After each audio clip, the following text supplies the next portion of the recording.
Shalom Young Leaders. Selamat pagi, apa kabar semuanya? Coach Dias berdoa kalian sehat, kalian baik-baik saja. Ya, sebelum kita akan belajar firman, mari kita sama-sama kita berdoa. Sekali lagi kita mau minta Tuhan tuntun kita. Mari kita berdoa. Bapa di surga, terima kasih buat saat pagi hari ini.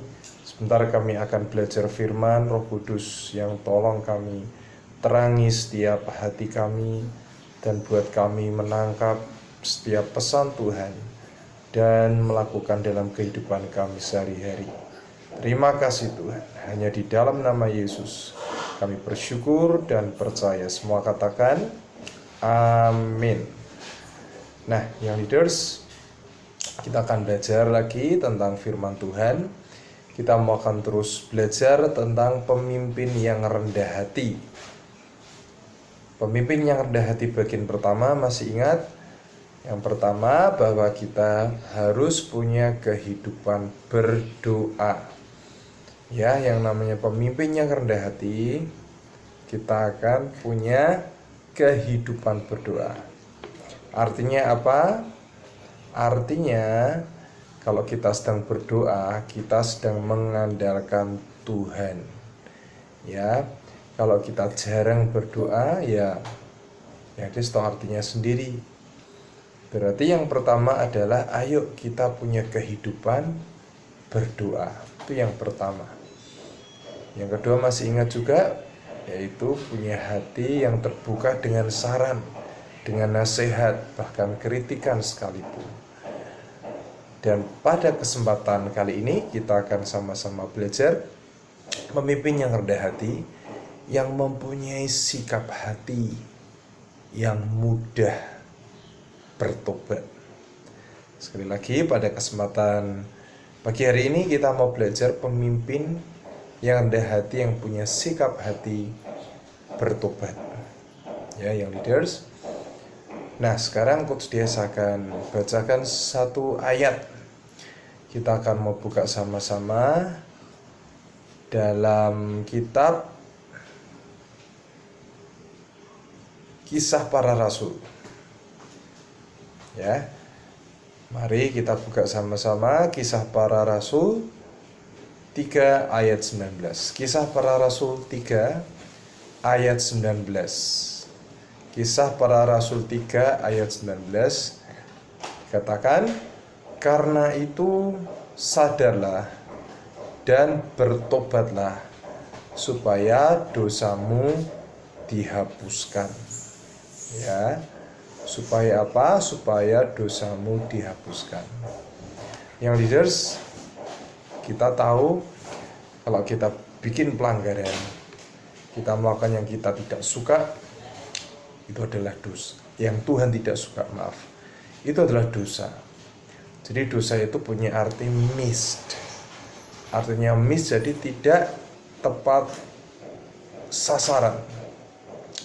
Kalau kalian suka basket ya, atau suka main bola, ketika tendang bola atau memasukkan bola ke dalam keranjang dan tidak masuk ternyata tembakan kita, artinya missed atau meleset, tidak tepat sasaran. Dosa punya arti tidak tepat sasaran, tidak seperti yang Tuhan mau. Yang Leaders, kalau ada dosa pelanggaran di hidup kita, artinya apa? Artinya ada sebuah kesalahan, ada sesuatu yang tidak tepat dengan hati Tuhan. Ya, jadi begitu penting yang namanya ketepatan. Begitu penting yang namanya kita berjalan dalam ketepatan bersama Tuhan. Kalian suka basket tentunya, yang Leaders, kalian bisa tembakan bola, ya. Dan jika bola masuk ke keranjang atau ke ring basket, ya, kita akan dapat poin. Nah, yang Leaders, sebagai contoh misalnya, kalau Tuhan rindu kita bangun pagi, kita berdoa, kita baca firman setiap hari, kita lakukan dalam ketepatan, kita lakukan dalam ketekunan dan kesetiaan, hasilnya akan luar biasa. Salah satunya iman kita akan bangkit. Nah, yang Leaders, jika sampai kita berbuat dosa, ada pihak yang disenangkan, yaitu siapa? Setan iblis. Ingat ya, setan iblis itu kerjaannya menuduh, mencuri, membunuh, dan membinasakan. Ada anak yang berbuat dosa dan berbuat pelanggaran, dia akan lapor ke Tuhan. Tuhan, anakmu berbuat dosa, hukum dia Tuhan. Ya, kalau keadilan Tuhan, Tuhan bisa sungguh menghukum kita karena keadilan Tuhan. Tapi ingat, ada yang namanya tadi apa? Pertobatan. Bertobat artinya kita berbalik dari semua pelanggaran kita tinggalkan semua, dan kita belajar hidup menyenangkan hati Tuhan. Yang leaders, saat kita berbalik dari semua yang jahat, kita minta ampun ke Tuhan, kita sedang bertobat. Detik kita bertobat sungguh-sungguh, sebetulnya kita mau percaya bahwa semua dosa sudah dihapuskan. Dan saat setan akan menuntut kita, dia datang ke Tuhan, dia bilang, Tuhan, anakmu berbuat salah, hukum Tuhan. Tapi ternyata karena kita sudah bertobat, ya, Tuhan bilang mungkin tidak bisa, karena dia sudah bertobat, sehingga dosanya sudah dihapuskan. Nah, yang leaders, itu yang kita mau belajar untuk saat siang hari ini. Ada pertobatan dalam hidup kita, ada sikap hati yang bertobat. Ya, dulu kita pernah dengar ada sebuah lagu, ku telah mati dan tinggalkan cara hidupku yang lama, semuanya sia-sia dan tak berarti lagi. Jadi yang semua yang lama, cara hidup yang lama ditinggalkan. Itu bertobat. Contoh ya, cara hidup kita hadapi hari-hari kegiatan pembelajaran ini, seberapa disiplin hidup diri kita. Kita tinggalkan cara hidup yang tidur terlalu larut malam. Ya, terus berapa batasnya kalau tidur? Menurut Coach Dia, saran Coach Dia maksimal jam 10. Dibiasakan sudah tidur. Coach, aku enggak biasa, biasanya malam. Ya, dibiasakan, dilatih jam 10 malam sudah tidur. Ada anak yang enggak bisa naik sepeda roda 2, dilatih, dibiasakan, akhirnya bisa naik sepeda roda 2. Artinya perlu latihan, perlu dibiasakan. Paham ya? Cara hidup yang lama yang lain apa? Cara hidup yang lama yang lain, mungkin kalau ada sebuah tugas, ya kita akan berkata nanti, itu menunda namanya. Tinggalkan cara hidup menunda, cara hidup yang lama. Bisa kerjakan sekarang, seberapa engkau bisa, 5 menit bisa menghasilkan sejauh apa, kerjakan dengan sungguh-sungguh. Miliki hobi tidak menunda. Amin. Jadi cara hidup yang lama, cara hidup yang merugikan kita sebelumnya, yang malas, yang saat kegiatan pembelajaran malah nonton YouTube, nonton yang lain sehingga fokusmu terpecah, atau bahkan tiduran, ingat jangan di atas kasur, atau bahkan tidak menghiraukan arahan dari coach. Setiap japri, setiap arahan tidak pernah engkau respon, tidak pernah engkau perhatikan. Itu tinggalkan cara hidup seperti itu. Kalau kita bisa sungguh-sungguh belajar bertobat pada kesempatan hari ini yang jelas, itu berkat Tuhan disediakan begitu limpah atas hidup kita. Ingat, ada perumpamaan tentang anak bungsu yang kembali, yang hilang terus kembali. Ingat ya, anak bungsu ini dicerita di Alkitab, dia hidup berfoya-foya, dia tinggalkan keluarganya, dia minta warisan diberikan oleh ayahnya yang begitu baik hati, tapi dia foya-foya di luar, di tempat lain. Akhirnya dia jatuh miskin, ya, bahkan dia akan makan makanan ternak yang tempat dia bekerja. Dan dia ingat rumah bapaknya, dia kembali, dia bertobat. Dan apa yang terjadi? Apakah bapaknya marah besar?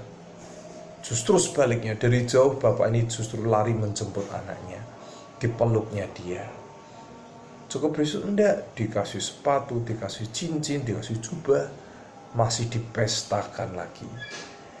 Itulah pertobatan. Kalau engkau dan Coach Dias bertobat, Bapak di surga sedang membuka tangannya lebar-lebar. Dia sedang menantikan kita. Tapi kalau hati kita keras ya, yang hati kita tidak mudah bertobat, kita keraskan hati kita, itu bahaya. Ingat cerita tentang bangsa Israel yang mengeraskan hatinya. Dan apa yang terjadi? Harusnya sampai ke Kanaan, ke tanah perjanjian, hanya beberapa waktu. Akhirnya karena banyak bersungut-sungut, 40 tahun lamanya, 40 tahun lamanya, bangsa Israel tidak sampai ke tanah perjanjian. Wah, sangat menderita ya. Sebetulnya kalau kita tidak punya hati bertobat. Jadi kesempatan ini, ayo Coach Dias mau dorong kalian, setiap kalian miliki hati bertobat, hati yang peka terhadap dosa. Oke, sebagai seorang pelajar, tuntaskan semua tanggung jawab kita sebagai pelajar. Kita menghormati setiap guru kita dengan cara apa? Kalau pembelajaran online seperti ini ya, respon cepat setiap jabri, setiap aran. Tidak hanya respon, dikerjakan juga sebaik-baik. Yang Didas paham ya. Nah, yang namanya pertobatan akan melepaskan kuasa pengampunan Tuhan turun atas hidup kita, sehingga tidak lagi tuntutan pihak musuh. Ayo boleh dicatat ya. Kuasa pengampunan yang dari Tuhan akan melepaskan kita semua dari tuntutan pihak musuh, sehingga kita diselamatkan, kita tidak dihukum, dalam arti kita tidak kena serangan setan dan sebagainya. Yang Didas nanti di akhir kita akan sama-sama lihat sebuah klip singkat ya, perenungan di akhir tahun. Ini sudah mulai masuk akhir tahun, bulan November dan Desember. Begitu banyak harapan kita, begitu banyak impian kita, keinginan kita. Nah, nanti di klip tersebut setelah ini ya, yang Didas akan belajar bagaimana Tuhan itu begitu baik sama seorang anak ini. Nanti kita akan lihat sama-sama, mungkin sekitar 1-2 menit, klipnya tidak lama. Yang Didas sekali lagi Coach Dias mau dorong buat setiap kita miliki hati yang bertobat, mudah bertobat. Ingat, secepat kita, seberapa cepat kita bertobat akan membuat si pihak musuh setan tidak bisa menuntut kita lagi, karena ada kuasa pengampunan diberikan. Yang Leaders, aku juga masih ingat bagaimana pertobatan di hidup Coach Dias. Hidup ini dipenuhi dengan banyak pertobatan. Ya, banyak pertobatan. Artinya apa? Artinya Coach Dias pun juga banyak kesalahan. Banyak berbuat salah, segera bertobat. Usahakan dalam hari itu juga bertobat, mengakui kesalahan dan meninggalkan pelanggaran tersebut atau cara hidup yang lama. Suatu kali Coach Dias masih ingat waktu pelajar dulu, Coach Dias ini sebelumnya kalau sedang ulangan atau apa, kadang masih curang dalam hal mencontek. Coach Dias jujur di hadapan kalian ya, dulu waktu murid, sebagai seorang murid, Coach Dias juga pernah melakukan kecurangan itu, berbuat curang. Sampai suatu kali Coach Dias lihat pekerjaan Coach Dias kok nilainya banyak yang kurang ya, tugas-tugasnya. Ternyata Coach Dias ketahuan kalau saat itu mencontek. Hari itu Coach Dias bertobat. Coach Dias tinggalkan semua cara yang lama mencontek, dan Coach Dias ganti dengan persiapan belajar sungguh-sungguh. Setiap akan ada ujian, ada ulangan. Itu pertobatan. Tinggalkan yang lama dan terima yang baru. Ayat tadi Kisah Rasul 3 ayat 19. Karena itu sadarlah dan bertobatlah, supaya apa? Dosamu dihapuskan. Pemimpin yang rendah hati adalah pemimpin yang punya hati mudah bertobat. Hatinya lembut, hatinya takut akan Tuhan. Yesus berdoa setiap kalian punya hati yang mudah bertobat. Segera tinggalkan yang lama, kembali kepada Tuhan. dan akan menikmati semua berkat Tuhan. Yang leaders,